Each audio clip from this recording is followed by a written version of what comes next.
Bismillahirrahmanirrahim. Welcome to second lecture of MTH 426 Introduction to Mayya Theory. उम्मीद है कि आपने फर्स्ट लेक्चर अच्छी तरह रिव्यू कर लिया होगा और उससे रिलेटेड जो प्रॉब्लम मैंने एज ए असाइनमेंट दिए थे वो आपने सॉल्व कर लिए होंगे। हमारा आज का टॉपिक है फंक्शन। फंक्शंस भी सेट थ्योरी में उतनी इम्पोर्टेंस रखते हैं जितनी सेट की डेफिनेशन और उसकी इम्पोर्टेंट प्रॉपर्टीज थी। बिकॉज अब्स्ट्रैक्ट सेट थ्योरी में हम जितनी भी प्रॉपर्टीज डिस्कस करेंगे वो मेनली सेट्स की डेफिनेशन और प्रॉपर्टीज के बाद फंक्शंस पे बेस करेंगी। सो आज का लेक्चर इस हवाले से मोस्ट इम्पॉर्टेंट लेक्चर है और ये भी एलिमेंट्री सेट थ्योरी जो आपने डिस्कस की थी लास्ट लेक्चर में उसी की एक्सटेंशन में है। आज का लेक्चर शुरू करने से पहले हम एक नज़र डालते हैं प्रीवियस लेक्चर में हमने जो कुछ पढ़ा। लास्ट लेक्चर में हमने एलिमेंट्री सेट थ्योरी डिस्कस की थी और ऑपरेशंस ऑन सेट्स डिस्कस किए थे। अब उसमें सेट को हमने डिफाइन किया था कि सेट क्या होता है, कि set is a collection of well defined objects है। अब वो ऑब्जेक्ट्स जो हैं नंबर्स भी हो सकते हैं, कोई ज्योग्राफिकल कंडीशंस भी दे जा सकती है, मैट्रिसेस भी हो सकते हैं, फंक्शंस भी हो सकते हैं और एनीथिंग एल्स। अब सेट्स की जो प्रॉपर्टीज हमने स्टडी की थी उसमें ऐसा सेट जो कोई एलिमेंट कंटेन नहीं करता उसको हम नल सेट कहते हैं। जिन सेट्स में एक ही एलिमेंट बिलोंग करे उन्हें सिंगलटन सेट्स कहते हैं। और इसी तरह हमने different types of sets discuss की थी। देन हमने सबसेट का आइडिया डिफाइन किया था कि कोई भी सेट ए किसी सेट बी का सबसेट होता है अगर ए का हर एलिमेंट बी का भी एलिमेंट हो, और अगर बी में कुछ एक्स्ट्रा एलिमेंट्स ऐसे हों जो ए में ना हो तो ए को प्रॉपर सबसेट ऑफ बी कहते हैं। देन हमने इक्वालिटी ऑफ सेट्स को डिस्कस किया था कि two sets are said to be equal if both have same and same number of elements, जिसकी हमने एग्जांपल्स देखी थी। ऐसे सेट्स जो इक्वल हैं और कुछ ऐसे सेट्स जो इक्वल नहीं है। अब अगर ए सबसेट ऑफ बी है तो हम कहते हैं कि ए और बी कंपेरेबल है। इसी तरह अगर बी सबसेट ऑफ ए है तो फिर भी ए और बी कंपेरेबल है।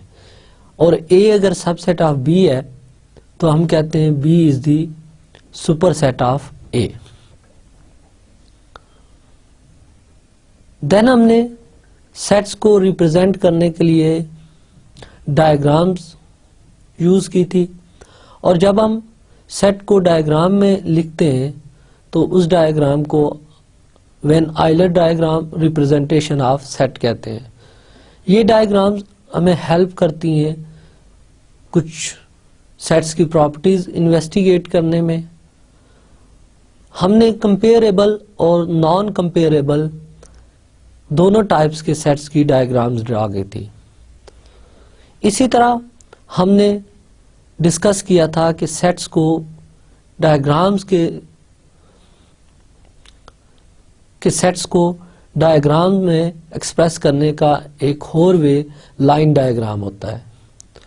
तो लाइन डायग्राम यूजफुल होती हैं नॉर्मली जब हम कंपेरेबल सेट्स को ड्रॉ कर रहे होते हैं।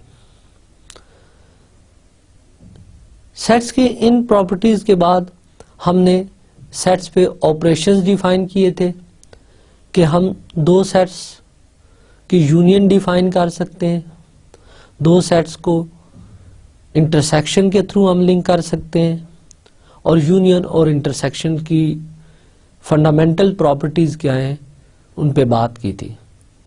इसी तरह हमने डिफरेंस ऑफ सेट को डिफाइन किया था कि सेट का डिफरेंस किस तरह डिफाइन होता है और डिफरेंस की प्रॉपर्टीज क्या हैं, और इन तमाम की वेन आयलर डायग्राम में जो रिप्रेजेंटेशन होती है, चाहे वो कंपेरेबल हो या नॉन कंपेरेबल, उस पर बात की थी। एट द एंड हमने कंप्लीमेंट ऑफ ए सेट को डिफाइन किया था और कंप्लीमेंट की कुछ प्रॉपर्टीज इनलिस्ट की थी, जिसमें इंपॉर्टेंट प्रॉपर्टी जो थी वो डी मॉर्गन लॉ थे, that is A union B whole complement equal to A complement intersection B complement. Similarly A intersection B whole complement is equal to A complement union B complement. Further एक third property, A complement का गहन अगर complement find किया जाए तो हमें original set ए मिल जाएगा। और एक और प्रॉपर्टी जो हमने प्रूफ की थी कि अगर ए सबसेट ऑफ बी हो तो ये इंप्लाइज करता है कि बी कंप्लीमेंट सबसेट होता है ए कंप्लीमेंट का। तो ये कंप्लीमेंट की इंपॉर्टेंट प्रॉपर्टीज थी जिनको हमने प्रूव किया था।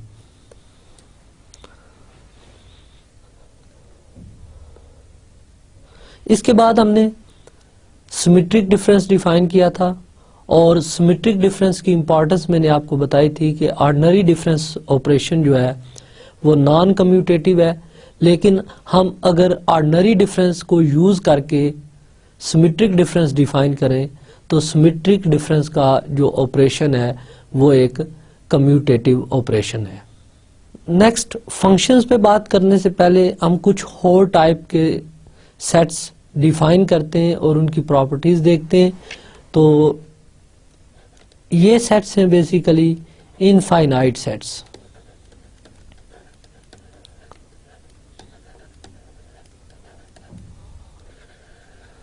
अब इनफाइनाइट सेट्स में हम सबसे पहले n देखते हैं, the set of natural numbers.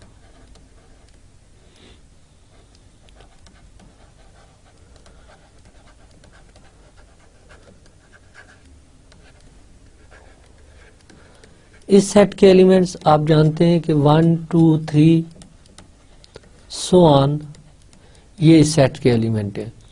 इसी तरह z सेट ऑफ इंटीजर होता है और इसके elements 0 plus minus 1 plus minus 2 so on.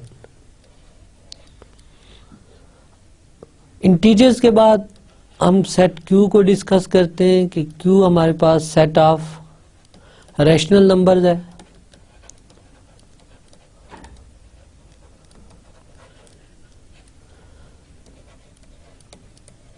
अब ऐसे नंबर जो p बाई क्यू फॉर्म में हो, such that p q both are integers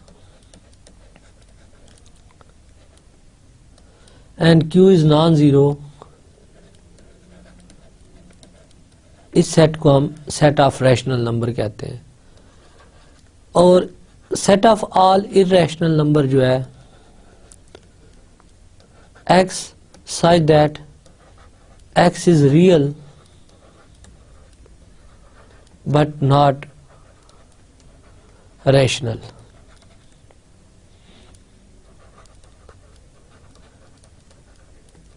ये set of all irrational number है। इसके बाद set of all real number जो रैशनल और इररेशनल की यूनियन से बनता है। और एट द एंड जो मैं सेट डिस्कस कर रहा हूँ, सेट सी, ये set of all complex number है। z such that z is equal to a plus iota b form में हूँ। a b both are real and iota जो है ये इसमें स्क्वायर रूट ऑफ -1 के इक्वल है। तो ये कुछ वेल नोन इनफाइनाइट सेट्स हैं। अब इन इनफाइनाइट सेट की अगर हम लाइन डायग्राम ड्रॉ करें तो इसमें लाइन डायग्राम रिकॉल करें कि जो सुपर सेट होता है उसको ऑर्डर वाइज हम टॉप पे रखते हैं, तो यहाँ पे सेट ऑफ कॉम्प्लेक्स नंबर आएगा, रियल नंबर इसका सबसेट है, ये सेट ऑफ रियल नंबर आएगा। रियल नंबर्स के आगे जो सबसेट्स हमने डिफाइन किए हैं वो सेट ऑफ रैशनल नंबर और सेट ऑफ इरेशनल नंबर्स हैं, तो क्यू डैश और क्यू हो गए, क्यू डैश और Q set of rational number हो गए। अब सेट ऑफ रैशनल नंबर का सबसेट अगर हम देखें तो वो सेट ऑफ इंटीजर है, और इंटीजर को हम अगर फर्दर रिप्रेजेंट करें तो ये सेट ऑफ नेचुरल नंबर आ जाएगा इसका सबसेट, और इसी तरह set of negative integer union 0 ये भी इसका सबसेट आएगा। और फर्दर अगर हम बाइफरकेट करें तो set of all prime numbers set of natural number का सबसेट होगा। तो ये इन सेट्स की लाइन डायग्राम रिप्रेजेंटेशन है।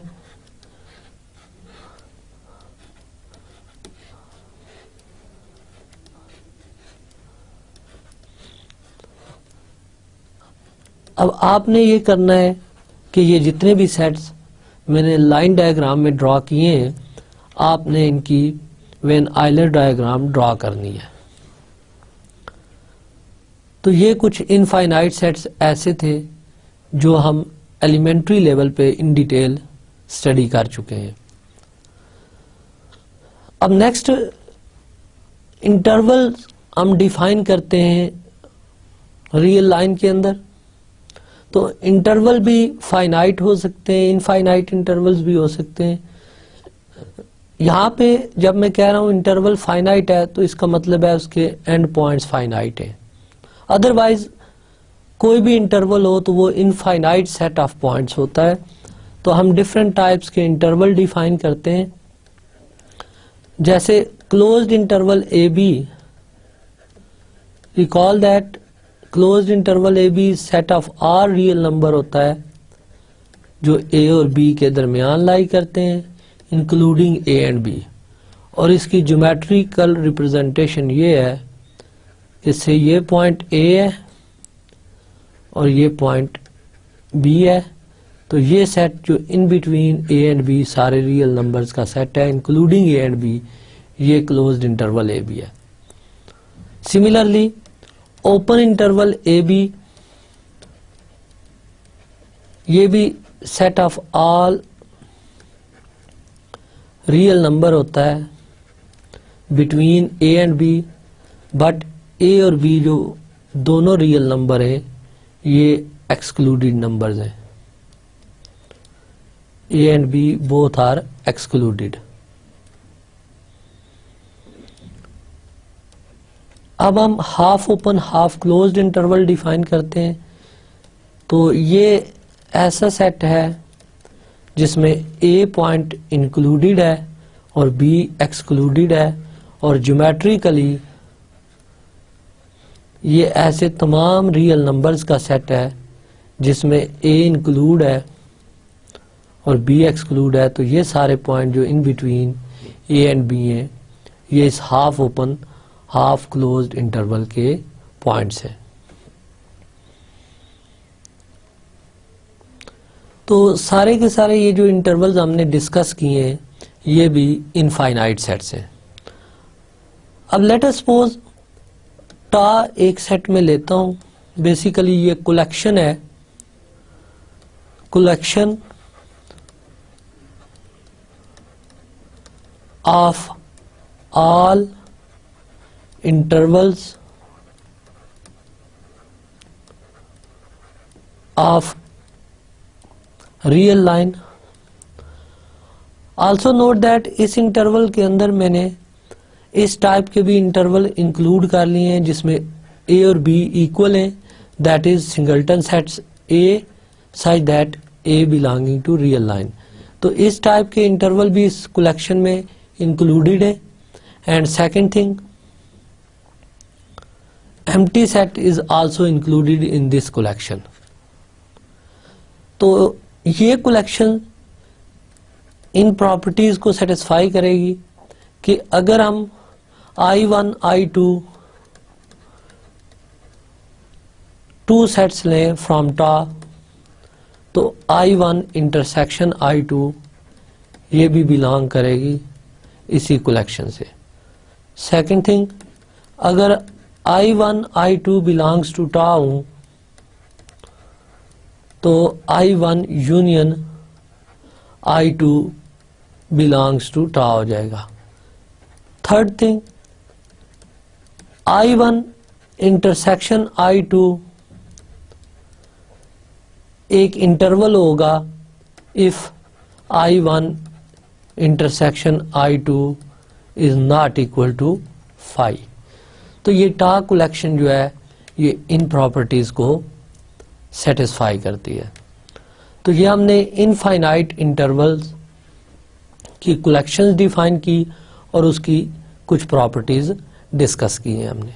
अब आपने ऑब्जर्व करना है कि अगर हम ये कंडीशन ना लगाएं I1 intersection I2 is equal to 5, तो क्या union of two interval interval होगा या intersection of two interval interval होगा?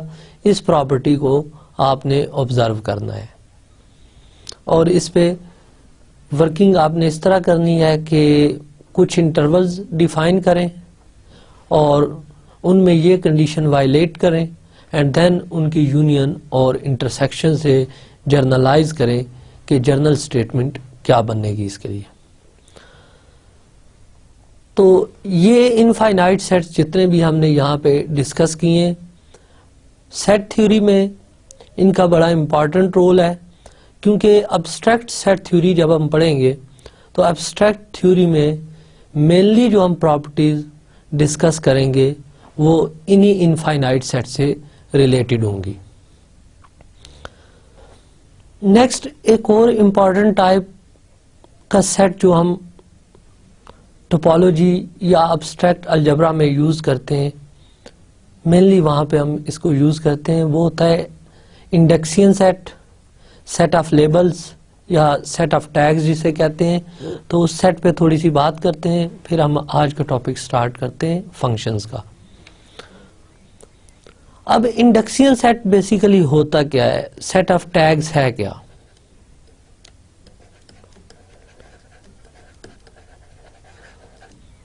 जैसे हमने लास्ट लेक्चर में डिस्कस किया था कि जब भी आप सेट्स को डिनोट करेंगे तो सेट्स को हम अपर केस लेटर से डिनोट करते हैं. तो अगर मैं ये कहूं कि फॉर एग्जांपल मेरे पास कुछ सेट्स हैं इस टाइप के, singleton set 1, 1, 2, 1, 2, 3 and so on, एक इनफाइनाइट फैमिली ऑफ सेट्स है, यानी कलेक्शन ऑफ सेट्स है. और इन सेट्स को हमने रिप्रेजेंट करना हो तो हम किस तरह रिप्रेजेंट करेंगे? अब पहला क्वेश्चन जो माइंड में आता है वो ये कि हम इन सेट्स को अपर केस लेटर से रिप्रेजेंट कर लेते हैं, बट अपर केस लेटर तो टोटल 26 है, जबकि सेट्स की तादाद इनफाइनाइट मैनी है. तो हम इनको अगर अपर केस लेटर से डिनोट करेंगे तो जस्ट हम 26 लेटर्स को डिनोट कर 26 सेट्स को डिनोट कर सकते हैं, रिमेनिंग सेट्स को हम डिनोट नहीं कर सकेंगे. तो हम ये करते हैं कि हम तमाम सेट्स को ए से ही डिनोट कर लेते हैं. अब यहां पे अगर मैं कहूंगा कंसीडर द सेट ए, तो आप कंफ्यूज होंगे कि इन सारे सेट्स में से, इस कलेक्शन में से मैं किस सेट ए की बात कर रहा हूं. तो इस कंफ्यूजन को अवॉइड करने के लिए मैं जस्ट ये करता हूं कि फर्स्ट सेट के साथ लेबल 1 अटैच कर देता हूं, दूसरे सेट्स के लिए लेबल हम 2 लगा देते हैं, तीसरे लेटर के साथ लेबल 3 एंड सो ऑन. तो अब ये 1, 2, 3 जो हैं इनको यहाँ पे मैं एज ए नेचुरल नंबर नहीं यूज कर रहा, इन 1, 2 और 3 को एज ए लेबल यूज कर रहा हूं। तो हम लेबलिंग के लिए ये सेट यूज कर रहे हैं 1, 2, 3 एंड सो ऑन। अब आप नोट करें कि इस कलेक्शन में आप जितने मर्जी सेट ले लें, हर सेट को हम डिनोट कर सकते हैं। तो ये अब आई जो सेट है ये बेसिकली सेट यूज हुआ है फॉर लेबलिंग, तो इसको हम सेट ऑफ टैग्स या सेट ऑफ लेबल्स या इंडेक्सियन सेट कहते हैं। तो नॉर्मली जब हम लिखते हैं कि से एक कलेक्शन ये है ए alpha such that alpha belonging to I, तो यहाँ पे I इंडेक्सियन सेट है जो लेबलिंग के लिए यूज हुआ है, और इसके एलिमेंट क्योंकि लेबलिंग के लिए यूज हुए हैं तो ये सेट डिपेंड करेगा कि आया ये कलेक्शन अगर फाइनाइट ली जा रही है तो इंडेक्सियन सेट फाइनाइट होगा, और अगर ये कलेक्शन इनफाइनाइट ली जा रही है तो ये सेट ऑफ लेबल्स भी इनफाइनाइट होगा। तो सेट ऑफ लेबल के बारे में इन जनरल हम ये नहीं कह सकते कि ये फाइनाइट होगा ऑलवेज या ऑलवेज इनफाइनाइट होगा, ये डिपेंड करेगा सिचुएशन पे कि आया आप फाइनाइट फैमिली ऑफ सेट्स को डील कर रहे हैं या इनफाइनाइट। तो जनरली जब भी हम कलेक्शन ऑफ सेट लेते हैं तो उसके लिए हम ये इंडेक्सियन सेट यूज करते हैं। इसके एलिमेंट्स आप 1, 2, 3 भी ले सकते हैं। For example just in 3 sets को अगर मैंने लेबल करना हो तो let us suppose first set को मैं डिनोट कर लेता हूँ ए अल्फा से, सेकंड सेट को ए बीटा से, थर्ड सेट को ए गैमा से। तो इसमें मैंने जो इंडेक्स यूज किए हैं वो इंडिसेस हैं अल्फा, बीटा, गैमा। तो इंडेक्सियन सेट के एलिमेंट हो गए अल्फा, बीटा, गैमा, और इस केस में इंडेक्सियन सेट एक फाइनाइट सेट हो गया। अब नेक्स्ट आपने ये कुछ रिजल्ट ट्राई करने हैं। Let A alpha such that alpha belonging to I be a collection of sets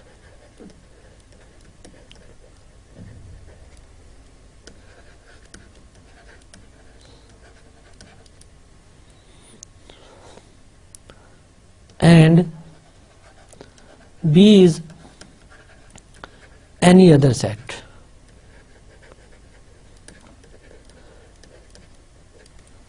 first thing आपने चेक करनी है कि आया intersection A alpha, alpha belonging to I union with B ये इक्वल है intersection A alpha union B alpha belonging to I are not.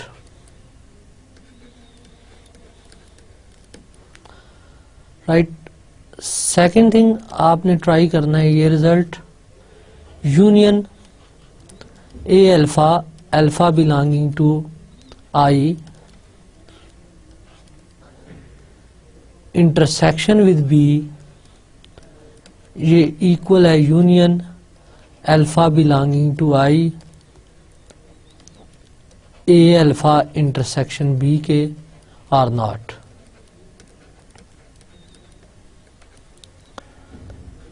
Third intersection A alpha, alpha belonging to I complement equal है union A alpha complement alpha belonging to I are not. तो ये 3 properties आपने इस collection of sets के लिए try करनी है। Interesting fact ये देखिएगा कि लास्ट टाइम हमने डी मॉर्गन लॉ का प्रूफ देखा था for 2 sets A and B. तो यहाँ क्या ये अगर एक इनफाइनाइट फैमिली ऑफ सेट्स हो तो इस केस में भी डी मॉर्गन लॉ होल्ड करता है या नहीं करता। तो ये प्रॉपर्टी थर्ड वन जो है ये आपको इस बारे में बताएगी। एट द एंड आप ये देखो कि बाउंडेड सेट्स क्या होते हैं. ए set A is said to be bounded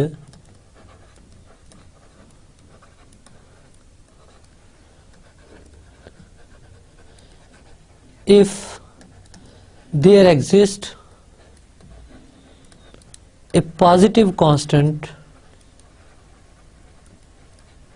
m such that absolute value of x is less than m for all x belonging to a. अब एब्सोल्यूट वैल्यू की property लगाएं तो ये if and only if x lies between minus m and m, and by definition of interval x belongs to open interval minus m and m. That is किसी भी set को हम bounded set कहते हैं अगर उस सेट के सारे एलिमेंट्स माइनस एम और एम नंबर के इन बिटवीन लाई करें. फॉर एग्जांपल जैसे ये एक सेट हम ले लें 1, 1/2, 1/3 and so on. Although note करें कि ये सेट बाउंडेड सेट है. अब ये कैसे बाउंडेड सेट है कि ये वो तमाम नंबर मैंने लिखे हैं जो 0 और 1 के इन बिटवीन है. सो ये सेट बाउंडेड सेट है. हर फाइनाइट सेट जो होता है वो बाउंडेड होता है. अब क्या अनबाउंडेड सेट एग्जिस्ट करते हैं? तो आप सेट ऑफ नेचुरल नंबर को देखो तो सेट ऑफ नेचुरल नंबर एक इनफाइनाइट सेट है जो बाउंड नहीं हो रहा. तो ये एक अनबाउंडेड सेट की एग्जांपल है. इसी तरह set of integers, set of rational, set of irrational, set of real are unbounded sets. तो यहां तक हमने फर्स्ट लेक्चर को रिव्यू किया, उसकी मेन प्रॉपर्टीज को रिकॉल किया, और सेकंड लेक्चर में हमने इनफाइनाइट इंटरवल्स डिफाइन किए, इनफाइनाइट सेट्स डिफाइन किए और उनकी कुछ प्रॉपर्टीज को हाईलाइट किया. अब आज का हमारा टॉपिक है अबाउट फंक्शंस. सो हम आज के लेक्चर की आउटलाइन देखते हैं कि आज हम फंक्शंस को डिस्कस करेंगे. What is function, types of functions क्या हैं उस पर बात करेंगे कि कांस्टेंट फंक्शंस क्या है, आइडेंटिटी फंक्शन क्या है, और इसके अलावा डिफरेंट टाइप्स ऑफ फंक्शन हम डिफाइन करेंगे. एट द एंड हम देखेंगे कि फंक्शंस को ग्राफिकली हम किस तरह रिप्रेजेंट करते हैं. अब जैसे मैंने पहले बात की कि फंक्शन जो है ये most important part of mathematics और इन पर्टिकुलर एनालिसिस होता है. बिकॉज आप area of a circle find करते हैं using the formula pi R square. तो आप नोट करें area is a function of radius. इसी तरह किसी स्फीयर का वॉल्यूम फाइंड करते हैं 4/3 पाई आर क्यूब. तो volume is a function of radius. आप किसी रेक्टेंगल का एरिया फाइंड करते हैं जिसकी डायमेंशन एक्स वाई है. तो area is the product of x y. तो area is a function of x and y. So हम देख रहे हैं कि मेनली जितनी भी हमने प्रॉपर्टीज देखी हैं उनकी एप्लीकेशन हमारे पास रियल एनालिसिस में आती है. इसी तरह अब्स्ट्रैक्ट सेट थ्योरी जो है ये भी इंटायरली बेस करेगी फंक्शंस पे. सो ये लेक्चर इस हवाले से इम्पॉर्टेंट है क्योंकि इसमें हम different types of functions define करेंगे और इन पर्टिकुलर हम फंक्शंस की कुछ ऐसी प्रॉपर्टीज को फोकस करेंगे जिनकी हमें अब्स्ट्रैक्ट सेट थ्योरी में जरूरत है. अब फंक्शन की डेफिनेशन पे जाने से पहले हम रिविजिट करते हैं जस्ट कार्टेशियन प्रोडक्ट की डेफिनेशन. से ए और बी एनी टू सेट्स हैं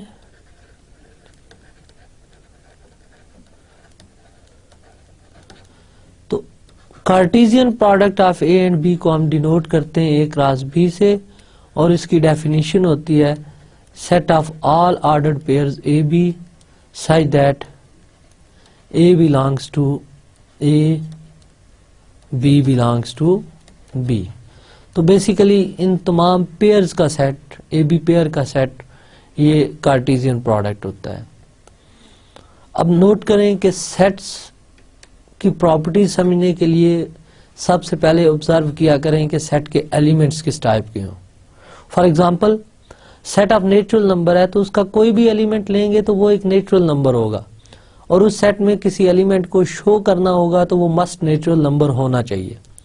सेम केस में अब कार्टेशियन प्रोडक्ट ऑफ ए और बी जो है इसके एलिमेंट पेयर्स हैं ए बी। सो इस सेट में से जब भी आप कोई एलिमेंट चूज करेंगे वो ए बी पेयर होना चाहिए, और इस पेयर में फर्स्ट एलिमेंट ए सेट से होना चाहिए, सेकंड एलिमेंट बी सेट से होना चाहिए। और इसी तरह अगर किसी पेयर को आपने इस सेट में शो करना है तो जस्ट ये ऑब्जर्व कर लें कि पेयर का फर्स्ट एलिमेंट अगर ए सेट से है, सेकंड एलिमेंट बी सेट से है, तो ये पेयर ए क्रॉस बी से बिलोंग करेगा। अब ए क्रॉस बी रिकॉल करें कि हम फाइंड कैसे करते हैं। अगर ए सेट में से 1 2 एलिमेंट्स हैं, बी में 3 4 एलिमेंट्स हैं, तो ए क्रॉस बी में एलिमेंट्स आएंगे ऑल पेयर्स 1 3 1 4 2 3 एंड 2 4। और इसी तरह अगर हम बी क्रॉस ए डिफाइन करें तो ये पेयर बनेंगे 3 1 4 1 3 2 एंड 4 2। तो फर्स्ट ऑब्जर्वेशन यहां से A cross B is not equal to B cross A in general.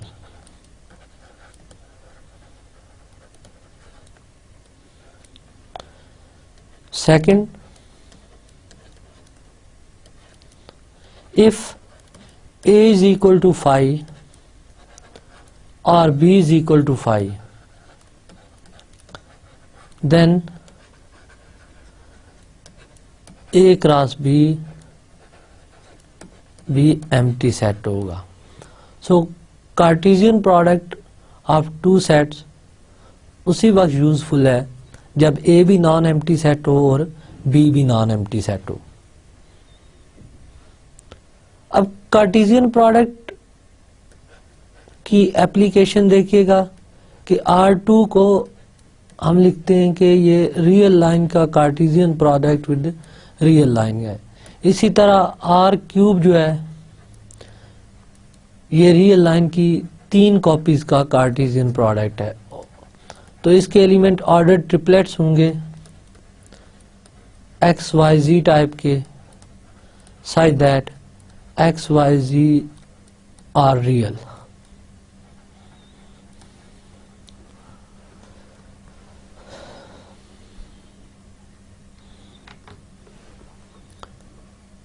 Next thing कि क्या हम Cartesian product through diagram find कर सकते हैं, तो इसके लिए हम ट्री डायग्राम डिस्कस करते हैं।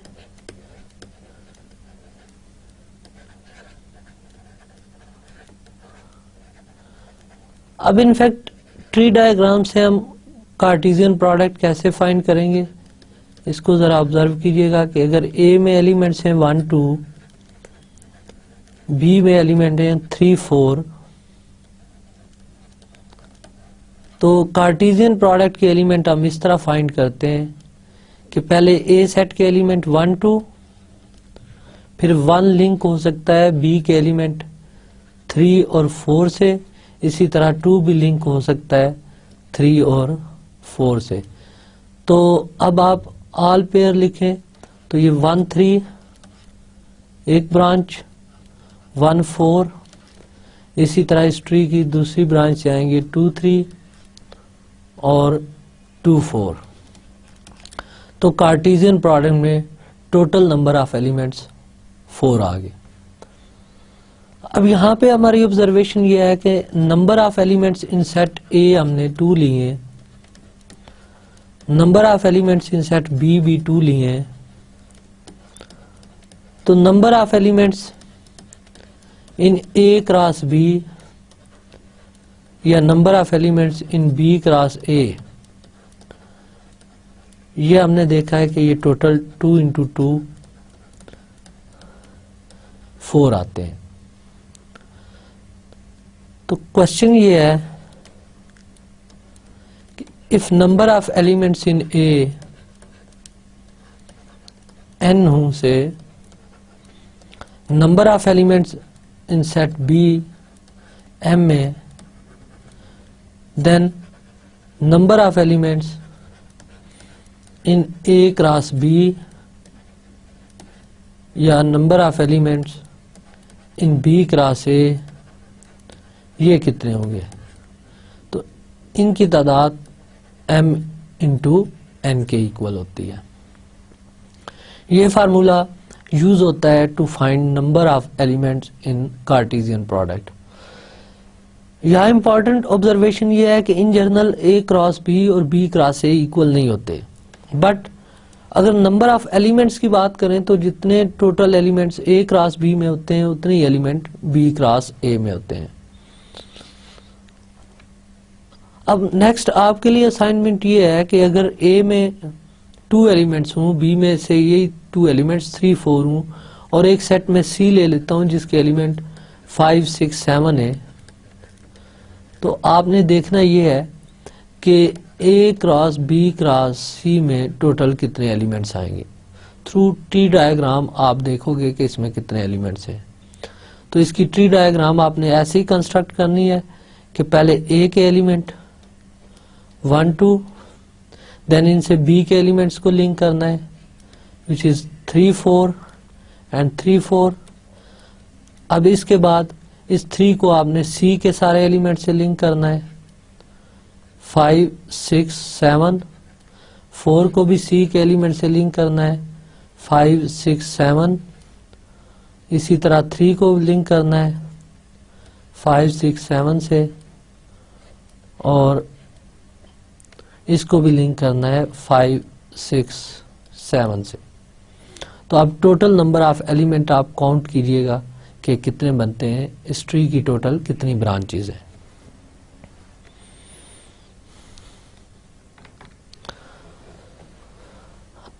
अब कार्टेशियन प्रोडक्ट जैसे हमने देखा कि ऑर्डर्ड पेयर ए बी का एक सेट होता है जिसमें फर्स्ट एलिमेंट ए सेट से होता है और सेकंड एलिमेंट बी सेट से होता है। अब इनफैक्ट बाइनरी रिलेशन क्या होता है? Recall that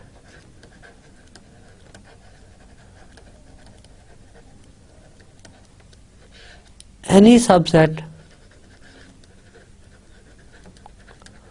of A cross B is called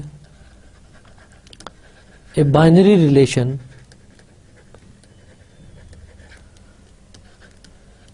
from A into B.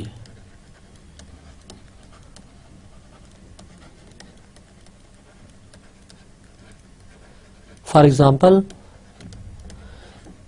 जैसे हमने देखा था कि ए सेट अगर हम 1 2 ले लें से बी सेट 3 4 ले लें तो Cartesian product A cross B equal हो जाता है 1 3 1 4 2 3 और 2 4।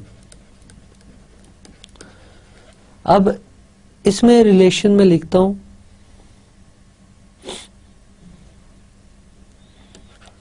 R1 से रिलेशन है एम्प्टी सेट। तो क्योंकि empty set A cross B का सबसेट है and by definition of binary relation A cross B का कोई भी सबसेट लेंगे तो वो बाइनरी रिलेशन होगा। So R1 is a relation, right. इसी तरह R2 में एक रिलेशन में लिखता हूं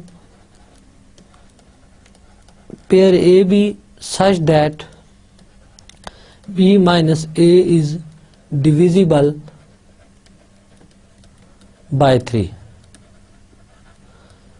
आप देखें कि कितने ऐसे पेयर हैं जिसमें b minus A divisible by 3 आता है। अब पहले पेयर में देखें तो a1 है, b3 है, तो b माइनस ए फाइंड करें 2 विच is not divisible by 3। Second pair में देखें तो 4 माइनस 1 3 3 इज डिविजिबल बाय 3, सो एक पेयर इससे 1 4 बिलोंग कर जाएगा। Next 3 minus 2 1 1 is not divisible by 3 and 4 minus 2 2 is not divisible by 3, सो इस रिलेशन के अंदर एक ही एलिमेंट आएगा 1 4। एक और रिलेशन देख लें, इस पे मैं डिफाइन कर सकता हूं। Pair A B such that A is greater than B. तो आप नोट करें कि इसमें फर्स्ट जो मेंबर है इस सेट का ए क्रॉस बी का, उसमें ए लेस है बी से, सेकंड में भी ए लेस है बी से, थर्ड में भी ए लेस है बी से, फोर्थ में भी ए लेस है बी से। Again R3 is an empty relation.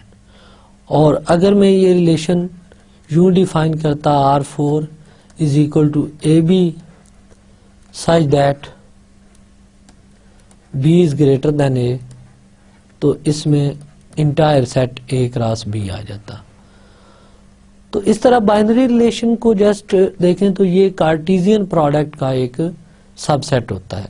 अब कार्टेशियन प्रोडक्ट के जितने भी पॉसिबल सबसेट्स होंगे वो सारे बाइनरी रिलेशन होंगे फ्रॉम ए इनटू बी। अब यहाँ पे आपने ये ऑब्जर्व करना है कि if number of elements in A से n हो, number of elements in B से m है, then total number of binary relations क्या होगा।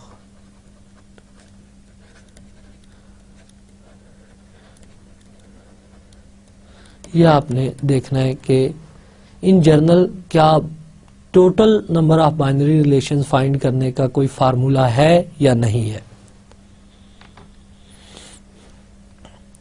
अब कार्टेशियन प्रोडक्ट से रिलेटेड हम एक थ्योरम देखते हैं। इसके फर्स्ट पार्ट में हमने शो करना है कि A Cartesian product with B intersection C is equal to A Cartesian product with B intersection A Cartesian product with C. तो अगेन इक्वल सेट्स की डेफिनेशन से हम इन दोनों को एक दूसरे का सबसेट प्रूव करेंगे। तो लेट कर लेते हैं ordered pair x Y belongs to A Cartesian product with B intersection C. यहाँ पे मैं फिर रिपीट कर दूं, क्योंकि ये राइट साइड में जो सेट है ए कार्टेशियन प्रोडक्ट है तो इसके एलिमेंट पेयर फॉर्म में होंगे। सो हमने एक पेयर एक्स वाई लेट कर लिया इस कार्टेशियन प्रोडक्ट से। अब by definition of Cartesian product pair का फर्स्ट एलिमेंट ए से बिलोंग करेगा और second element B intersection C से बिलोंग करेगा। This implies x belongs to A, y belongs to B and y belongs to C। तो अब हम decide करते हैं कि आया ordered pair x y A cross B से बिलोंग करता है या नहीं। तो आप नोट करें कि फर्स्ट एलिमेंट एक्स ए में है, सेकंड एलिमेंट वाई बी में है, so pair x Y belongs to A cross B and pair x y A cross C में है या नहीं। तो अगेन बाय डेफिनेशन ये ए क्रॉस सी में होगा। तो अब pair x y A cross B में भी है, ए क्रॉस सी में भी है, तो एक्स वाई पेयर बिलोंग कर गया A cross B intersection with A cross C. तो पेयर हमने A cross B intersection C से लिया और ये प्रूव हो गया कि ये pair A cross B intersection A cross C में है। Therefore A cross B intersection C is subset of A cross B intersection A cross C.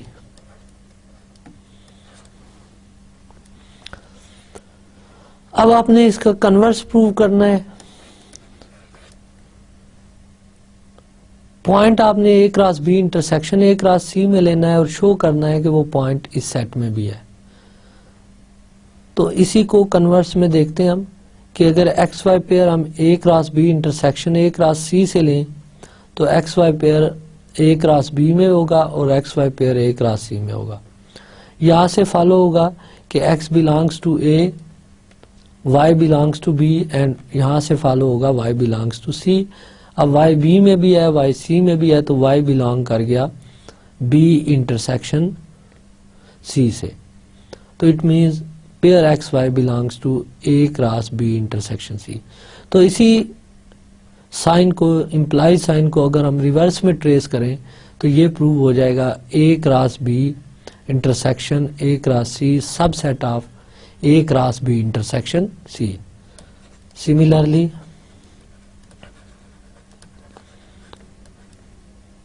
A cross B intersection A cross C subset है A cross B intersection C का। Number 2 from 1 and 2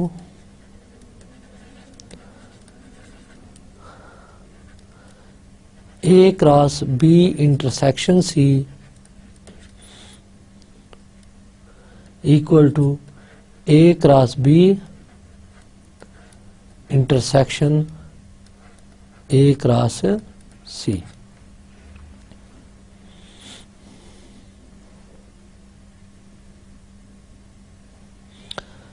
इसी तरह आपने इस theorem का second part prove करना है।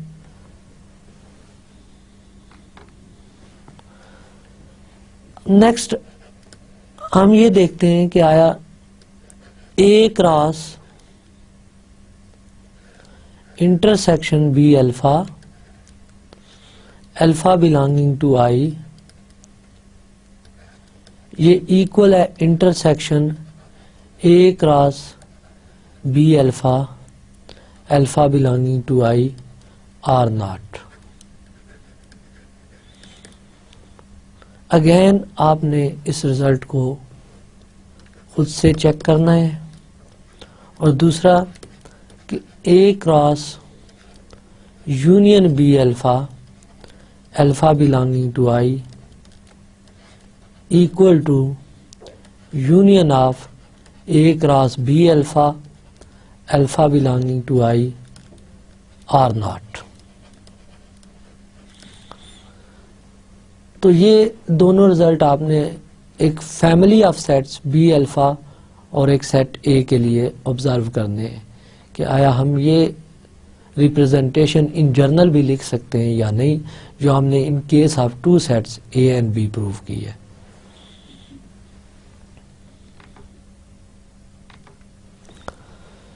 यहां तक हमने कार्टेशियन प्रोडक्ट को डिफाइन किया, उसकी एग्जांपल डिस्कस की, ट्री डायग्राम्स कैसे बनती है इसको देखा, और कार्टेशियन प्रोडक्ट से बाइनरी रिलेशन कैसे डिफाइन होते हैं इस चीज को देखा। अब नेक्स्ट बाइनरी रिलेशन को यूज करके हम फंक्शंस डिफाइन करेंगे कि व्हाट इज फंक्शन, और फिर फंक्शंस की टाइप्स क्या हैं और इनके ग्राफ्स क्या हैं। Function, suppose that to each element in A set A there is assigned by some manner or the other a unique element of a set B. We call such assignment a function. If we let f denotes these assignments, then we write f is a function from A to B. और diagram में हम इसको यूं कह लेते हैं कि A function है, और डायग्राम में हम यूं कह लेते हैं कि से A is a set, B is a set, और ये वो असाइनमेंट है एफ। से ए का एलिमेंट एक्स है जो मैप हो रहा है बी के एलिमेंट वाई पे, दैट इज वाई इक्वल है इमेज ऑफ एक्स। तो इन जनरल इस रिप्रेजेंटेशन में अगर मैं इसको ऐसे लिख लूं कि F of x equal to Y, X belongs to A and Y belongs to B, तो ये मैप है एफ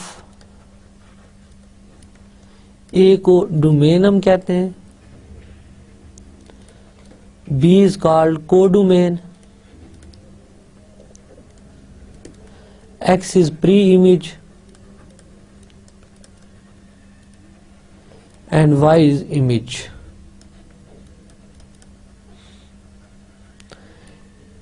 ये टर्मिनोलॉजी यूज होगी फंक्शंस की स्टडी में।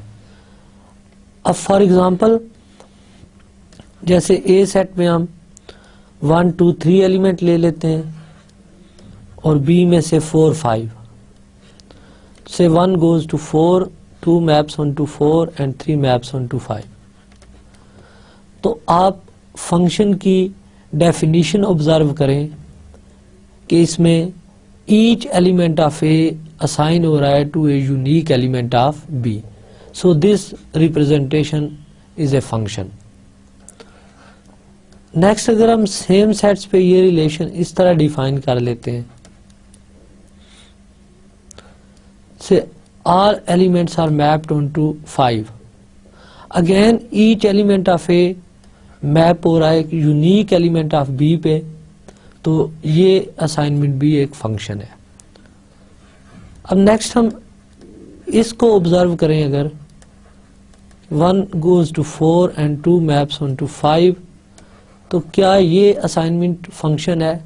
Answer is no, because A set का एलिमेंट 3 है जिसका कोई इमेज नहीं है, so H is not a function. Similarly 1 2 3 और 4 5 देखें, से हम इनको मैप इस तरह कर लेते हैं, तो यहां ए सेट का एलिमेंट 1 मैप हो रहा है बी सेट के 2 डिफरेंट एलिमेंट्स पे, 4 और 5 पे, तो bye definition of function this से के इज नॉट ए फंक्शन।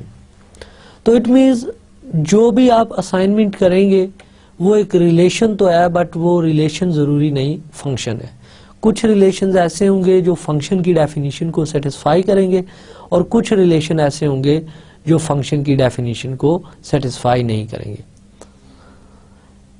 यहां तक तो मैंने जस्ट सेट्स को लेकर फंक्शन की डेफिनेशन एक्सप्लेन की। अब अगर कोई ग्राफ दिया जाए तो क्या हम ग्राफ को देखकर बता सकते हैं कि ये ग्राफ एक फंक्शन का है या नहीं? तो इसके लिए एक टेस्ट है known as vertical line test.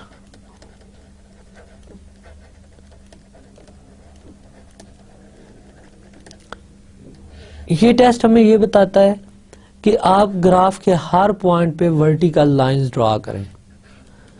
अगर ये सारी वर्टिकल लाइंस ग्राफ को एक पॉइंट पे कट करें तो ये ग्राफ फंक्शन का होता है। तो क्योंकि ये सारी वर्टिकल लाइंस ग्राफ को एक ही पॉइंट पे कट कर रही हैं, so this graph represent a function. अब नेक्स्ट आप इस ग्राफ को देखें तो ये वर्टिकल लाइन ग्राफ को 2 पॉइंट्स पे कट कर गई है, सो नॉट ए फंक्शन। तो यहाँ पे ये ऑब्जर्व करें कि ग्राफ्स जो होते हैं हम बाइनरी रिलेशंस के ड्रॉ करते हैं, उनमें कुछ रिलेशन जो हैं वो फंक्शंस होते हैं और कुछ रिलेशंस फंक्शन नहीं होते। तो इनफैक्ट रफली स्पीकिंग जितने भी क्लोज्ड ग्राफ होते हैं वो फंक्शंस को रिप्रेजेंट नहीं करते। अब आपने ये चेक करना है कि F of X is equal to x cube का जो ग्राफ है ये एक फंक्शन का ग्राफ है या रिलेशन का ग्राफ। तो ऑब्जर्व करें कि अगर एक्स क्यूब का मैं ग्राफ ड्रॉ करूं तो रफली इसका स्केच कुछ यूं होगा। तो वर्टिकल लाइन टेस्ट से ये एक फंक्शन को रिप्रेजेंट कर रहा है। बट अगर हम F of x equal to x square को ड्रॉ करें तो एक्स स्क्वेयर का ग्राफ जो है ये भी फंक्शन को रिप्रेजेंट कर रहा है। लेकिन अगर आप इस ग्राफ को देखें Y square equal to X तो ये नॉट ए फंक्शन है। तो यहां तक हमने फंक्शन को डिफाइन किया कि फंक्शन ऐसा बाइनरी रिलेशन होता है जिसमें डोमेन का हर एलिमेंट को डोमेन के यूनिक एलिमेंट से लिंक हो, या ग्राफिकली अगर ग्राफ के हर पॉइंट पे वर्टिकल लाइन ड्रॉ करें और ये सारी वर्टिकल लाइंस ग्राफ को एक पॉइंट पे कट करें तो ये ग्राफ फंक्शन को रिप्रेजेंट करता है।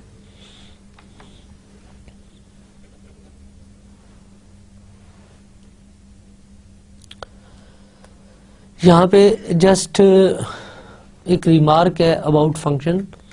If A and B are sets in general not necessarily sets of numbers then a function F of A into B is called mapping. In fact अगर आपको इन जनरल सेट्स दिए जाएं ए और B जिनके elements आपके लिए अननोन है, वो नंबर्स भी हो सकते हैं, कोई सेट्स भी हो सकते हैं, कोई फंक्शंस भी हो सकते हैं, तो इसके लिए वर्ड हम मैपिंग यूज कर लेते हैं। और सम टाइम जब mapping same set to same set define होती हैं तो उन्हें ट्रांसफॉर्मेशन भी कह देते हैं।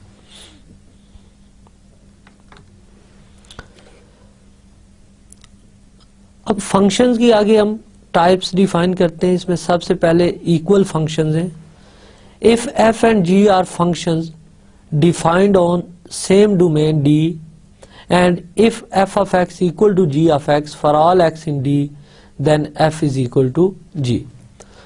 तो फंक्शंस भी कंपेरेबल है, यानी टू फंक्शंस को हम इक्वल फंक्शंस कहते हैं अगर उनकी डोमेन सेम हो और सेकंड थिंग डोमेन के हर पॉइंट पे उनका इमेज सेम हो। फॉर एग्जांपल एक फंक्शन में शो करता हूं से 1 - 1, ये डोमेन सेट है, और से 1 जो है ये एज ए को डोमेन सेट है, और फंक्शन इस तरह से है कि 1 and -1 both are mapped into 1। और एक फंक्शन f ऑफ x में डिफाइन करता हूं which is equal to x square, where से इसको हम कैपिटल F कह देते हैं कंफ्यूजन से बचने के लिए। तो कैपिटल F फंक्शन है from sets A to R, where A is again 1 - 1। तो आप नोट करें कि स्मॉल f और कैपिटल F फंक्शन की डोमेन सेम है, और अगर इस कॉमन डोमेन के हर पॉइंट पे इनके इमेजेस चेक करें तो कैपिटल F फंक्शन में भी अगर स्मॉल x इनपुट आप 1 देंगे आउटपुट 1 मिलेगी, और इनपुट अगर -1 देंगे तो अगेन आउटपुट 1 मिलेगी। तो then capital F function is equal to small f function. अब इसी एग्जांपल को हम थोड़ा चेंज करते हैं कि f हम यही फंक्शन ले लेते हैं और g एक फंक्शन लेते हैं from set of real line to real line by g of x equal to x square. तो ऑब्जर्व करें कि क्या ये फंक्शन f स्मॉल f और ये फंक्शन g ये इक्वल फंक्शन है। तो आंसर इज नो, बिकॉज इस फंक्शन की डोमेन 1 - 1 सेट है जबकि इसकी domain set of R real number. तो डोमेन डिफरेंट होगी, इसलिए ये इक्वल फंक्शन को रिप्रेजेंट नहीं कर रहे। So small f is not equal to g function.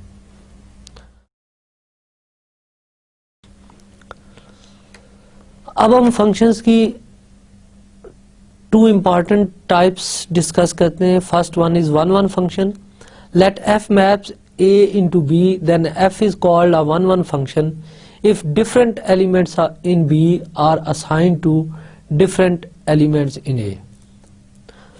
That is 1-1 function के लिए ये होता है कि अगर हम f of x1 equal to f of x2 लें और यहाँ से implies हो कि x1 is equal to x2 for all x1 x2 belongs to A, तो फिर इस फंक्शन को हम 1-1 फंक्शन कहते हैं।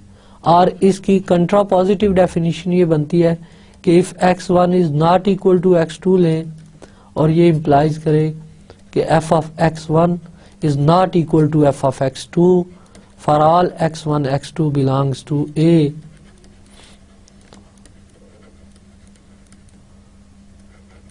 तो अगेन ये फंक्शन f जो है ये 1 1 फंक्शन है। तो नॉर्मली हमें जब फंक्शंस गिवन होंगे तो हम उनको 1 1 प्रूव करने के लिए फर्स्ट या सेकंड डेफिनेशन यूज करेंगे। यहाँ सेट थ्योरी के कोर्स में आप देखेंगे कि ये कंट्रा पॉजिटिव डेफिनेशन ऑफ 1 1 जो है ये भी इक्वली इम्पॉर्टेंस है, बिकॉज कुछ रिजल्ट्स हमारे पास ऐसे आएंगे जो डायरेक्ट 1 1 नहीं चेक होंगे, तो उनको हम थ्रू कंट्रा पॉजिटिव 1 1 चेक करेंगे। अब 1 1 फंक्शंस की कुछ एग्जांपल्स से ए सेट के एलिमेंट से 1 2 3, बी सेट्स के एलिमेंट से ए बी सी से डी, और रिलेशन हम इस तरह करते हैं कि 1 maps onto A, 2 on B and 3 on C. तो ये रिलेशन जो है एफ ये एक 1 1 फंक्शन को रिप्रेजेंट कर रहा है। इसी तरह अगर हम 1 2 3 लें और इधर ए बी सी लें और 1 को मैप कर लें से सी पे, 3 को ए पे, 2 को डी पे, तो अगेन ये एक 1 1 फंक्शन को रिप्रेजेंट कर रहा है। अब नेक्स्ट क्वेश्चन ये है कि क्या हर फंक्शन 1 1 होता है, या हम ये कह लें कि अगर number of elements in B set and number of elements in A set equal हो, तो क्या ये फंक्शन जो डिफाइन होगा ये ऑलवेज 1 1 फंक्शन डिफाइन होगा? आंसर इज नो, बिकॉज अगर से ये एक सेट में ले लेता हूं और एक फंक्शन इस तरह डिफाइन कर लेता हूं कि all elements mapped onto A, तो क्लियरली ये फंक्शन तो है बट ये 1 1 नहीं है। तो यहां से हम कंक्लूड करते हैं इसको इस तरह कि फंक्शंस 1 1 भी हो सकते हैं और ऐसे फंक्शन भी एग्जिस्ट करते हैं जो नॉट 1 1 है। अब नेक्स्ट क्वेश्चन ये है कि अगर आपको फंक्शन इस तरह का एक रिलेशन गिवन हो, say f of x equal to x cube, और आपने चेक करना हो कि ये 1 1 फंक्शन है या नहीं, तो इसके लिए हम डेफिनेशन फॉलो करेंगे कि let f of x1 is equal to f of x2. This implies x1 cube is equal to x2 cube. Cube root लें बोथ साइड्स का, तो x1 is equal to x2. तो इमेजेस इक्वल लिए, pre images equal आ गए। This shows f is a 1 1 function. या graphically 1 1 इस तरह चेक किया जाता है कि आप एक्स क्यूब का ग्राफ ड्रा करें और ग्राफ के हर पॉइंट पे हॉरिजॉन्टल लाइन ड्रा करें। अगर ये सारी हॉरिजॉन्टल लाइंस ग्राफ को एक ही पॉइंट पे टच करें तो ये 1 1 है। अब नोट करें कि ये फंक्शन भी था, ये 1 1 भी है, तो ये एक 1 1 फंक्शन को रिप्रेजेंट कर रहा है। इसी तरह आपने चेक किया था f of x is equal to x square, तो ये 1 1 नहीं है। सबसे पहले हम ग्राफ के थ्रू देखते हैं कि ये 1 1 क्यों नहीं है। अगर हम ये हॉरिजॉन्टल लाइन ड्रॉ करें तो ये 2 डिफरेंट पॉइंट्स को मीट कर रही है, सो ये जो ग्राफ है ये 1 1 फंक्शन को रिप्रेजेंट नहीं कर रहा। और आप सेकंड डेफिनेशन के थ्रू इसको चेक करें तो आप देख रहे हैं कि f of 1 भी 1 है एंड f of -1 भी 1 है। तो इमेजेस इक्वल हैं but pre images not equal हैं, so this function is not 1 1 function. तो आप इसी तरह डिफरेंट फंक्शन लिखिए, उनके ग्राफ प्लॉट कीजिए। इससे एक तो आपको ग्राफ ड्रा करने का आइडिया होगा, और सेकंड थिंग उन ग्राफ्स को फिर क्रिटिकली चेक करें हॉरिजॉन्टल या वर्टिकल लाइन टेस्ट से, क्या जो ग्राफ्स हैं वो फंक्शन को रिप्रेजेंट कर रहे हैं या नहीं, और अगर फंक्शन को रिप्रेजेंट कर रहे हैं तो वो फंक्शन 1 1 है या नहीं है।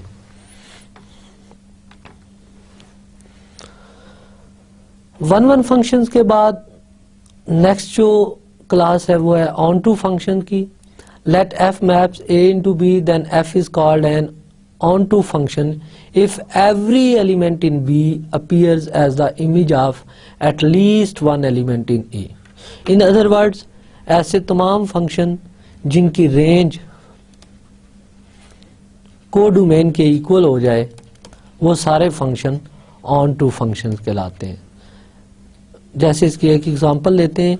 अगर हम ए सेट में 1 2 3 एलिमेंट लें, से बी सेट में ए बी एलिमेंट लें और मैपिंग इस तरह डिफाइन कर लें कि 1 और 2 मैप हो रहे हैं ए पे, 3 मैप हो रहा है बी पे, तो नोट करें कि ये फंक्शन है, ये 1-1 नहीं है बट ये ऑन टू है. बिकॉज रेंज सेट हम फाइंड करें एफ ऑफ ए, तो वो इस केस में ए बी के इक्वल है जो को डोमेन सेट बी के इक्वल है. सो ये फंक्शन ऑन टू फंक्शन है. अब इसी तरह अगर आप इस रिलेशन को ऑब्जर्व करें,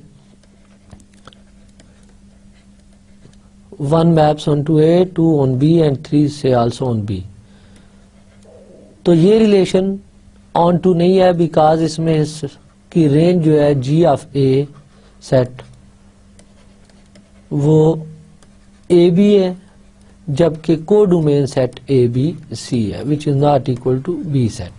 सो ये फंक्शन ऑन टू नहीं है.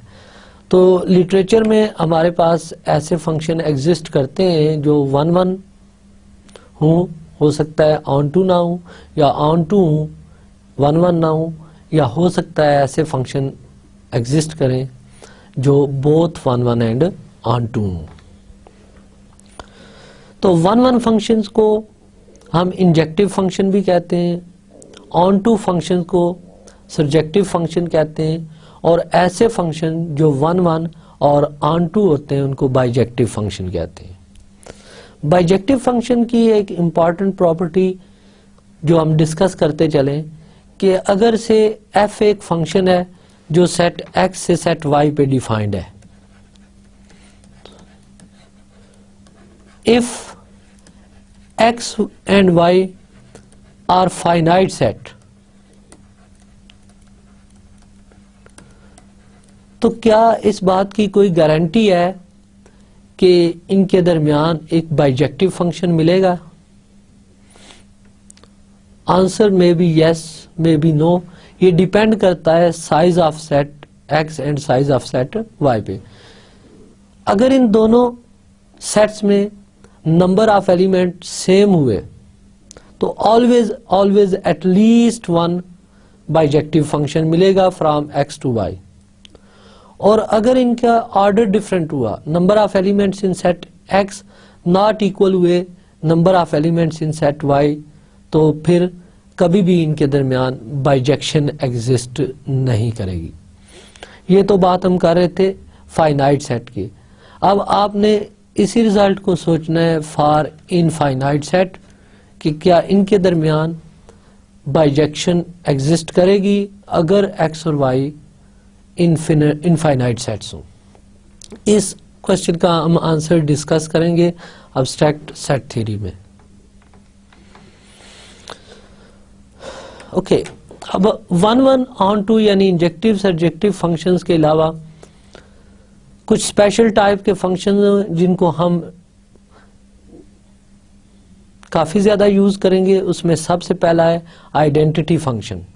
Late A be any set, let f maps each element in A into itself.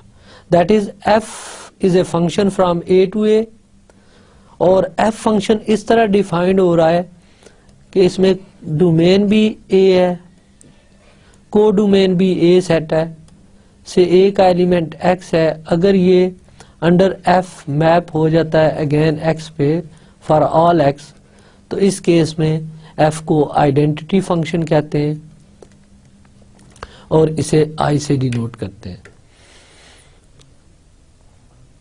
अब आइडेंटिटी आप जानते हैं it's self nothing, but identity जो है ये बहुत हेल्प करती है हमें इनवर्सेस फाइंड करने में, चाहे वो अलजेब्राइक स्ट्रक्चर हो, चाहे वो आप फंक्शन को डिस्कस कर रहे हो, मैट्रिसेस को डिस्कस कर रहे हो.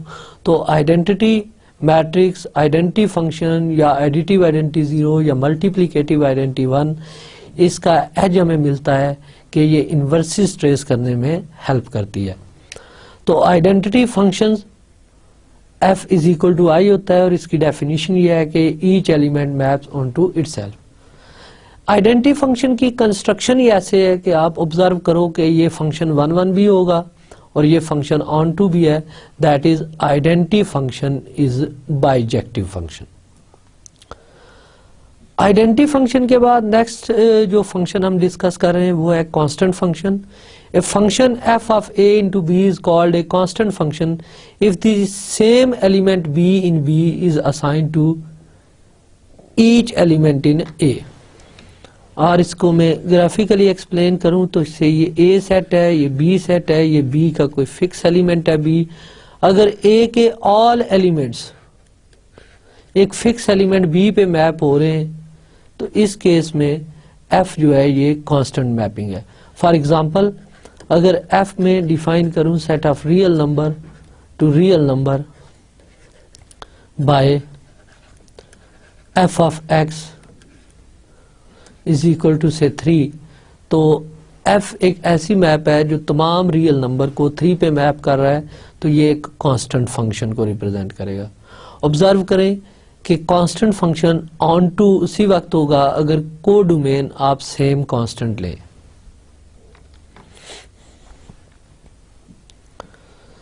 नेक्स्ट फंक्शंस की एक और इंपॉर्टेंट प्रॉपर्टी कंपोजिशन से f is a function from set A to B and G is a function from set C to D where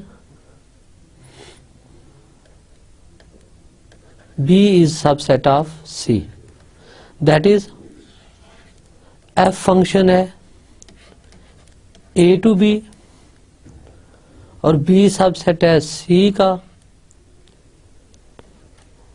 से ये C और ये D सेट है और G फंक्शन है फ्रॉम C टू D। तो अब कंपोजिशन किस तरह डिफाइंड होगी? G कंपोजिशन F, ये फंक्शन बनता है फ्रॉम A टू D और इसको हम डिफाइन इस तरह करते हैं कि अगर A सेट में हम एक एलिमेंट X लें तो f of X B set से बिलोंग करेगा। अब क्योंकि G फंक्शन है फ्रॉम C टू D और f ऑफ X बिलोंग कर रहा है C से, तो इस पे हम G फंक्शन अप्लाई करेंगे तो G of f of C belong कर जाएगा D से। सो हम कह सकते हैं कि इनडायरेक्टली G कंपोजिशन F जो है ये फंक्शन है फ्रॉम A टू D। अब आपने इस तरह करना है कि डिफरेंट फंक्शन लेने और उनकी कंपोजिशन फाइंड करनी है और चेक करना है कि आया f composition G equal to G composition F और नॉट। First thing.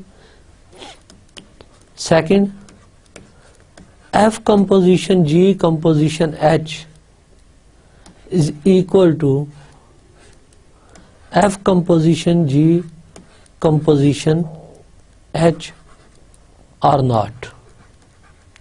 यानी आपने देखना है कि कंपोजिशन ऑपरेशन जो है ये कम्यूटेटिव है या नहीं और इसी तरह कंपोजिशन ऑपरेशन जो है ये एसोसिएटिव है या नहीं है।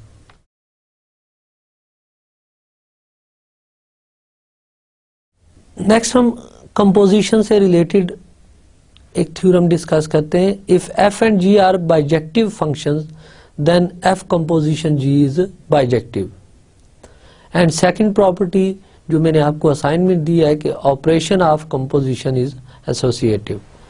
तो फर्स्ट पार्ट को मैं प्रूव करता हूं कि let f and g be two bijective functions.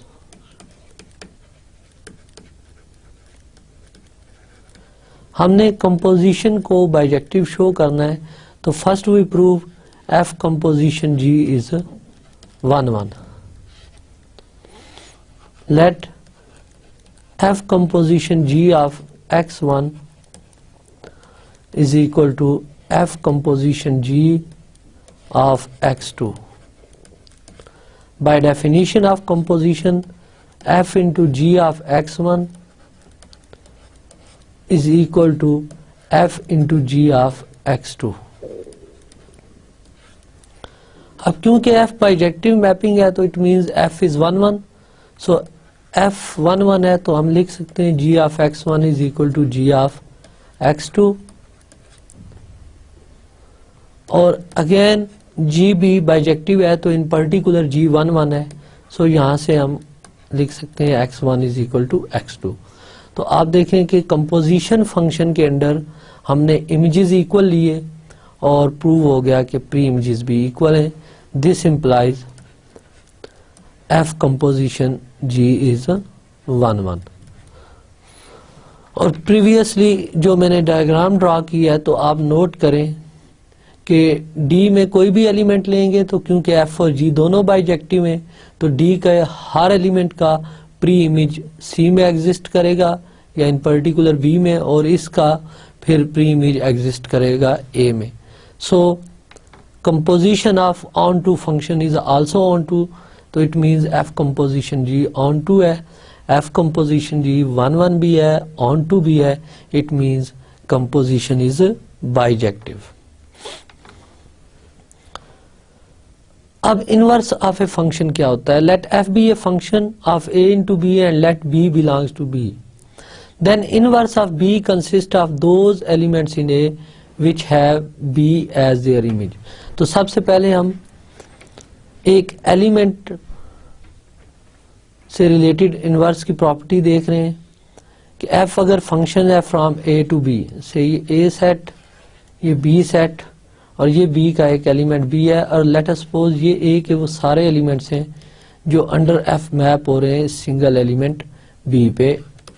तो अब इस B का अगर हम इनवर्स इमेज डिफाइन करें, that is F inverse of this element B, तो ये कंप्लीट ये सेट आएगा X such that X belongs to A and F of X is equal to B. तो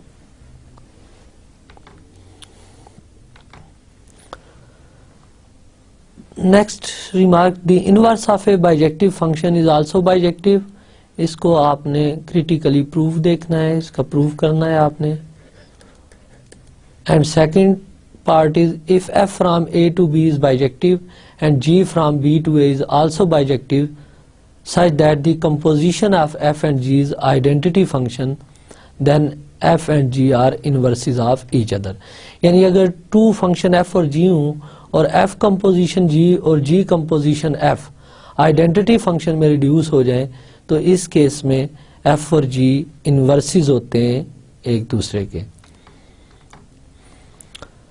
तो ये था हमारा आज का लेक्चर. आज के लेक्चर में हमने फंक्शन के टॉपिक को डिस्कस किया. जैसे मैंने स्टार्ट में बताया था कि फंक्शन का टॉपिक सेट थ्योरी और इन पर्टिकुलर मेजर थ्योरी में मोस्ट इम्पॉर्टेंट टॉपिक होगा, क्योंकि हम डिफरेंट टाइप्स के बाइजेक्टिव फंक्शंस डिफाइन करेंगे सेट थ्योरी में इनफाइनाइट सेट्स पे, और उनकी प्रॉपर्टीज इन डिटेल डिस्कस करेंगे. हमारे आज के लेक्चर में जो बुक्स हमने फॉलो की हैं वो है set theory and related topics by Seymour Lipschutz, और second one is elements of set theory by Herbert B Enderton. Thank you very much.